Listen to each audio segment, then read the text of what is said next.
श्री सद्गुरु देवाय नमः। भाई बहनों, राम नाम के प्रताप को कोई नहीं जान सकता है। जिसका विश्वास मजबूत होता है, भाव प्रबल होता है, उसके जीवन में नाम महाराज की कृपा बरसती रहती है। नाम पर कभी भी किसी प्रकार का संदेह जीव को नहीं करना चाहिए।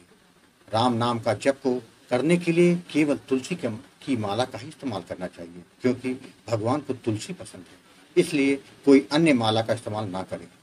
साधक को हमेशा यह बात ध्यान में रखनी चाहिए कि राम जी मेरे साथ हमेशा हैं, उनकी कृपा मुझ पर दिन रात बरस रही है, उनके रहते मेरा कोई अहित नहीं हो सकता। यह बात हृदय की गहराइयों तक उतार कर रख लें, फिर देखिए प्रभु की कृपा कैसे आप पर बरसती है। संसार में रहते हुए भी हम संसार के बारे में ही सोचते हैं, परेशान रहते हैं। जब नाम जप करते हैं तो नाम महाराज आपके अंदर से संसार को बाहर निकाल देते हैं और भगवान की छवि आपको दिखने लगती है। जैसे किसी शीशे में धूल जमी हो तो हमें अपना प्रतिबिंब दिखाई नहीं देता, किंतु धूल साफ करने के बाद हमें अपना प्रतिबिंब दिखाई देने लगता है। वैसे ही संसार रूपी धूल हटने के बाद हमें परमात्मा के दर्शन होते हैं। प्रभु हमेशा दूर नहीं है, हमसे कभी दूर नहीं रहते, वह तो हमारे अंदर ही है। आज जो कथा मैं सुनाने जा रहा हूँ वह गोकुल भवन अयोध्या यूट्यूब चैनल परिवार के सदस्य राघवेंद्र जी ने भेजी है। इस कथा को सुनकर आपका भाव बढ़ जाएगा। इस कथा को जानने के लिए इस वीडियो को आखिर तक अवश्य देखिएगा। उससे पहले जिन लोगों ने गोकुल भवन अयोध्या यूट्यूब चैनल को अभी तक सब्सक्राइब नहीं किया है, उनसे निवेदन है कि चैनल को सब्सक्राइब करके बेल आइकन अवश्य दबा दें, जिससे नए वीडियो के नोटिफिकेशन लगातार आपको मिलते रहें। और साथ ही अगर आपको राधा नाम की महिमा, बांके बिहारी और वृंदावन से जुड़ी सच्ची प्रेरणादायक कथाओं का आनंद लेना है तो हमारे दूसरे चैनल अच्युत प्रभात को जरूर सब्सक्राइब कर लें। राघवेंद्र जी ने बताया कि मेरी उम्र 65 वर्ष है। मैं बलिया जिले का रहने वाला हूँ। गुरु जी आपको प्रणाम है। आप बहुत अच्छा कार्य कर रहे हैं। मैं आपके सारे वीडियो देखता रहता हूँ, जिससे नाम के प्रति विश्वास को काफ़ी मजबूती मिलती है। मैंने आपसे कभी बात नहीं करी है, लेकिन आपका काम ना जाने कितने लोगों में प्राण फूकने का काम कर रहा है। जो लोग कभी नाम नहीं लेते थे, उनको नाम लेते देखा है, उनका जीवन बदलते देखा है। ऐसे मैं कुछ लोगों को जानता हूं जिन्होंने आपसे बातें करके नाम जप किया और उनका जीवन ही बदल गया। उनको अच्छे अनुभव भी हो रहे हैं। आपको साधुवाद है जो आप नेक काम कर रहे हैं। मैंने अपने जीवन में राम नाम के कई चमत्कार देखे हैं, बहुत से दिव्य अनुभव भी हुए हैं। मैं अपने जीवन का अनुभव आज आपके साथ शेयर करना चाहता हूँ, जिससे लोगों का नाम के प्रति विश्वास कई गुना बढ़ जाए। हमारे पिताजी ने अयोध्या जी से राम नाम की दीक्षा ली थी। वह काफ़ी सात्विक व्यक्ति थे। वह लहसुन प्याज तक नहीं खाते थे। जब मैं 25 वर्ष का था तो मेरे पिताजी का स्वर्गवास हो गया। उनके दिए हुए संस्कार मेरे अंदर आज भी हैं। मैं हनुमान जी का भक्त हूँ और राम नाम से बहुत प्रेम है मुझको। पिताजी बताया करते थे कि राम से बढ़कर राम का नाम है। कलयुग में नाम से बढ़कर कुछ नहीं। जिसने नाम को पकड़ लिया उसे जीवन में कुछ और नहीं पकड़ना। जब आप भाव और विश्वास के साथ नाम जप करते हैं तो नाम आपका ख्याल रखते हैं। पिताजी की यह बात मेरे हृदय में बस गई। जब मैं 18 वर्ष का था तब से मैं निरंतर राम नाम का जाप कर रहा हूँ। मैंने अपने जीवन में राम नाम के कई चमत्कारों को देखा है। पिताजी के जाने के बाद मेरे घर में केवल मैं, मेरी पत्नी और 2 बेटे ही बचे थे। हमारे पास भगवान की कृपा से कोई कमी नहीं थी, सब अच्छा चल रहा था।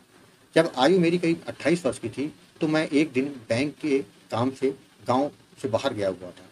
जब वहाँ से लौट रहा तो आने में अंधेरा हो गया। बस से उतरने के बाद गांव तक जाने के लिए कुछ दूर पैदल चलना पड़ता था। अंधेरा हो ही चुका था। मैं मन ही मन हनुमान जी को याद कर राम नाम का निरंतर जाप कर रहा था। गांव जब करीब 1 किलोमीटर रह गया तो अचानक 4 लोग, जिन्होंने अपने मुंह में कपड़ा बांध रखा था, हाथों में उनके चाकू और लाठी थी, उन्होंने मुझको घेर लिया और बोले, तुम बैंक से पैसा निकालने गए थे, हमको पता है, चुपचाप निकाल दो, नहीं तो यही मार देंगे।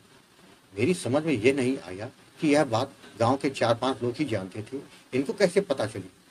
जरूर उनमें से ही कोई मुखबिर है। मैंने कहा, मैं गया जरूर था, किंतु पेमेंट करनी थी तो वो कर दी। अब केवल मेरे पास 2000 रुपये ही बचे हैं। बोले, झूठ बोलते हो, और एक झापड़ मुझे मार दिया, जिससे मैं जमीन पर वहीं गिर पड़ा। बोले, दे रहे हो या मार दे? मैंने मन ही मन हनुमान जी से प्रार्थना करी।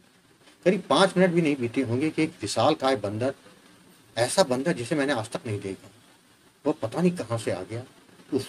उसके देखते ही इन लोगों की हालत खराब हो गई। जिसने मुझको थप्पड़ मारा था उसके कंधे पर वो चढ़ गया और उसके बाल नोचने लगा। जो चारों चोर वहां से चिल्लाते हुए भाग गए। उनके बाद वह वानर भी चला गया। मैं समझ गया मेरे इष्ट अपने भक्त की रक्षा करने आए थे। वहां से मैं घर आ गया। अगले दिन करीब 10 बज रहा होगा। मैं खेत की तरफ जा रहा था। गांव का एक व्यक्ति आया और मेरे पाँव पर पकड़ के मुझसे माफी मांगने लगा। मैंने पूछा क्या हुआ भाई? तो उसने कहा कि भाई मेरे मन में लालच आ गया था। जो मैंने तुमको कल लूटने का प्रयास किया, उस वानर ने मेरे सर के बाल उखाड़ दिए और रात में बड़ी मुश्किल से नींद आई तो स्वप्न में वही वानर आया और बोला सुबह माफी मांगना वरना तुमको मार दूंगा। मुझसे बहुत बड़ी गलती हो गई। मैंने कहा दोबारा इस तरह का कोई काम मत करना जिससे तुमको माफी मांगनी पड़े, और मैंने उसको माफ कर दिया। मैं तुरंत हनुमान जी के मंदिर चला गया और उनके चरणों में सिर रख के बहुत देर तक रोता रहा। प्रभु आप सच में बहुत दयालु हैं। अपने भक्तों पर आप हमेशा अपनी कृपा छाया बनाए रखना। सच में भगवान अपने भक्त साथ हमेशा रहते हैं, बस आपका भाव और विश्वास शुद्ध होना चाहिए। इसके बाद भी नाम महाराज जी की मुझ पर कृपा बनी रही। मेरा कभी कोई काम नहीं रुका। दोनों बच्चे सरकारी नौकरी में लग गए। सबका अपना परिवार है। नाम महाराज की कृपा पूरे परिवार पर है। ऐसी ही कृपा सभी पर उनकी बनी रहे, मैं यही कामना करता हूँ।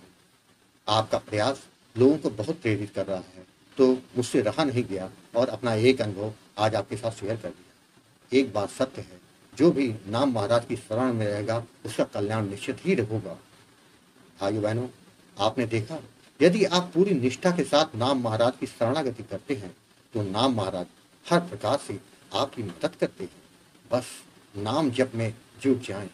आपसे निवेदन है कि अगर आपके पास भी राम नाम का अनुभव हो तो उसको मेरे ईमेल पर भेज सकते हैं, जिस पर वीडियो बनाकर अपने चैनल में अवश्य प्रस्तुत करूंगा। ईमेल का पता और व्हाट्सएप नंबर डिस्प्ले और वीडियो के डिस्क्रिप्शन में दिए हुए हैं। जय श्री राम।